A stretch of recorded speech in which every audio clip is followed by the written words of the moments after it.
We're here with Jens Lundgren, who is with the University of Copenhagen, and you have a very novel study that you're working on, which is in prevention. Can you kind of line it out for us?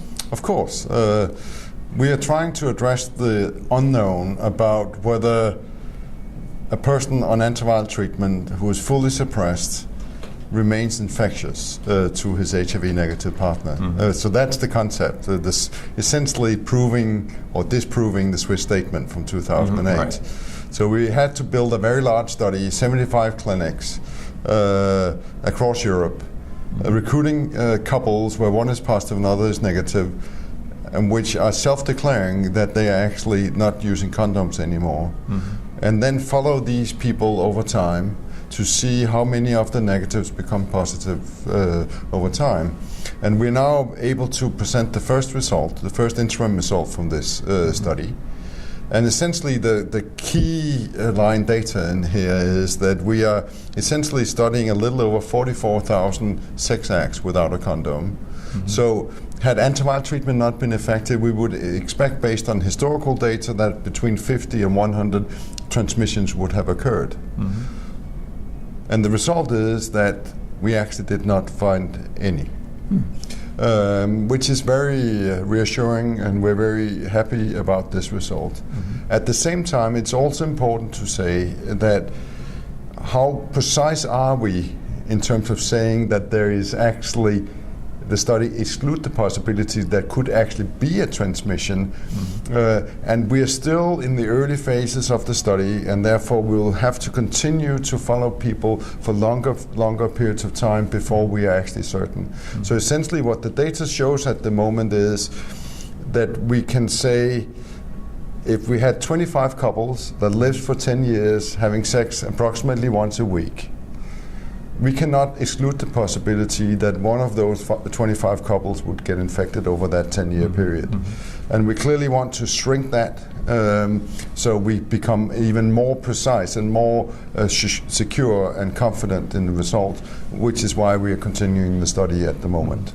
And so it's this long period of time. I mean, any study like this, where you're looking for a really odd situation to pop up, has to be run for a very long time. How do you anticipate making sure that you have the retention of these folks in the study? I have to say the community in Europe have been fantastic. The community across Europe is clearly interested in getting this answer, as well as us as investigators. Mm-hmm. So we have actually worked very closely together with the community groups across Europe. We have several of the community leads on the executive committee. So I think this is where it's a very interesting study for researchers like me, because I'm usually dealing with drug A versus drug B. Now I'm dealing with a study that has to do with behavior. It has to do with other aspects of research. But I have also had the great pleasure of understanding how important this study actually is to a lot of people's life, and it's a very nice motivator to have as a researcher, to see and interact with people. So I think that the retention will be good. We actually are looking for additional couples, MSM couples, to get into the study in order to speed up the recruitment of evidence, so we can get to our conclusion quicker.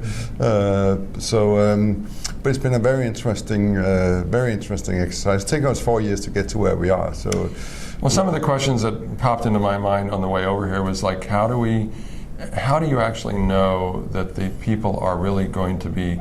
I mean, I think some of the people in Europe are very diligent about maintaining their activities in a very precise way. But I think people that in this country, and maybe at many others, may have a sense of inconsistency, maybe, or that's fine. I mean, different populations. I mean, we're studying the real life, and we don't want to change the way people are living their lives. No. The studies don't. That's not the intent of the study. We have to reflect. The study should be real. Absolutely. Be so, but in terms of sort of addressing if there's actually couples breaks up, the way to study technically deal with that situation is to get either the HIV positive person, if he finds a new partner, to get them involved in the study, or get a completely separate couple into the study to replace them, essentially. Right. So technically that's how we're dealing with it. So we're constantly recruiting new couples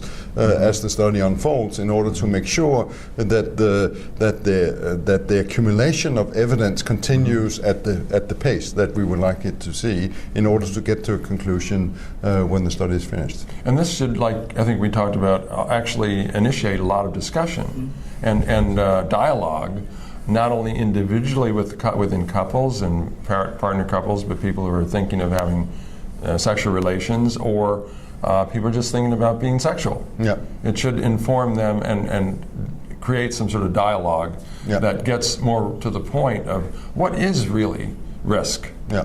And what does that mean? And we're not saying what it is. We're saying we're wanting to find out more and more, more implicitly, what it really is, what the risks are.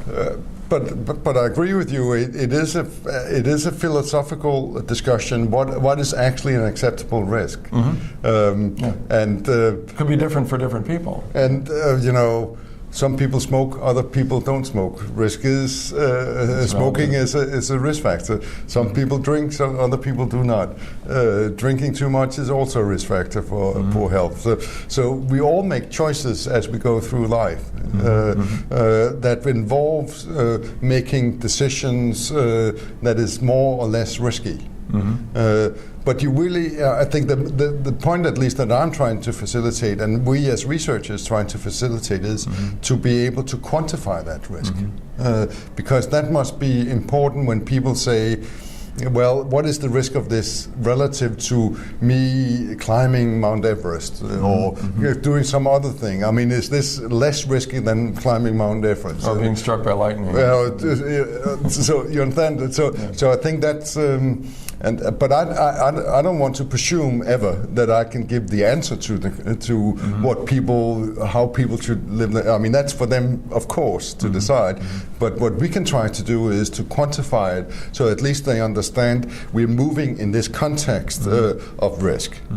And we can say, well, it's certainly not that. It's certainly not as if treatment is not working for sure. I mean, the study is very, very definitive in that angle. So treatment works clearly.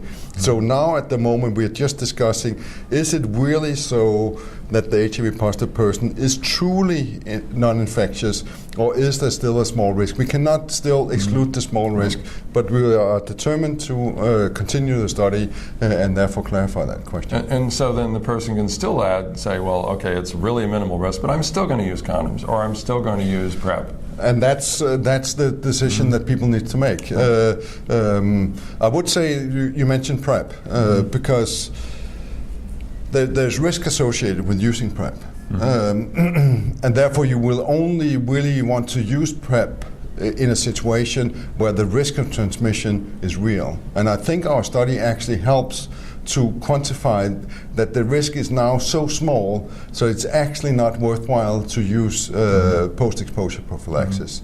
So I think that many physicians such as me will, based on this data, say, if we were ever in doubt, if you actually have a relationship with an HIV positive person, the condom breaks, the person is, have an undetectably low virus, we should really not give you PEP. PrEP or PrEP.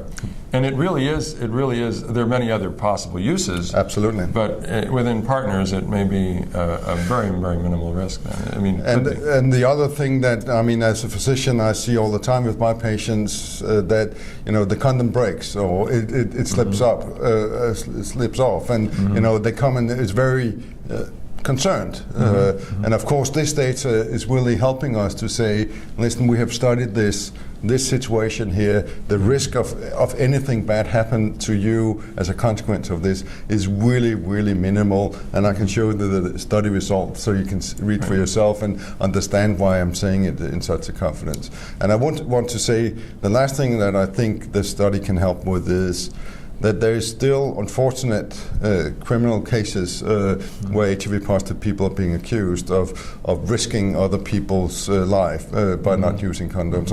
And I think in a legal context, these data are very important to really show that this is not something that you can really prosecute people for, because the risk is so low, so it's really not appropriate to pursue that. And I hope that many countries who have these laws will now listen and try to make their public health legislation develop it in a sensible way. You know, I thank you so much for doing the work, but I also think we should have had it earlier, but it kind of had to follow the Swiss cohort, I guess, in a logical progression, maybe. It's not the Swiss cohort; it's the Swiss statement. It was at the time when it came in 2008. It was extraordinarily provocative, and of course, what happened after that was that I entered into a dialogue with my Swiss colleagues that I know very well, and said, "Hold on a minute. I mean, you may be right. I'm not excluding the possibility that you may be right, but we actually don't know. Let's bring the troops together and figure this out. Once and for all, let's design the study that really nail this question, because I now understand there's a lot of people's interest in this question. Oh, yeah. A lot of people's interested. So let's join forces and do this. And very quickly we could generate a coalition, 75 sites. We have gone through 100,000 HIV positive people to identify the study subjects. This has been an enormous work to identify. People have been reluctant to actually declare to their clinic that they're no longer using condoms. So there's been a lot of issues that we have been faced with. So we're obviously very proud that we're able to present our first interim analysis. I'm glad that you're doing it, and I'm certainly going to follow it, and I'm also going to encourage maybe others to develop a site in this country. Oh, that'll be lovely. We are very open for collaboration. Yeah, because it should be interesting to see how it plays out in the United States. I consider ourselves a little different than most. Of course, you're special. You're special. Just different. Well, thank you very much, Jens. You're welcome. I appreciate your help. I appreciate it. Thank you.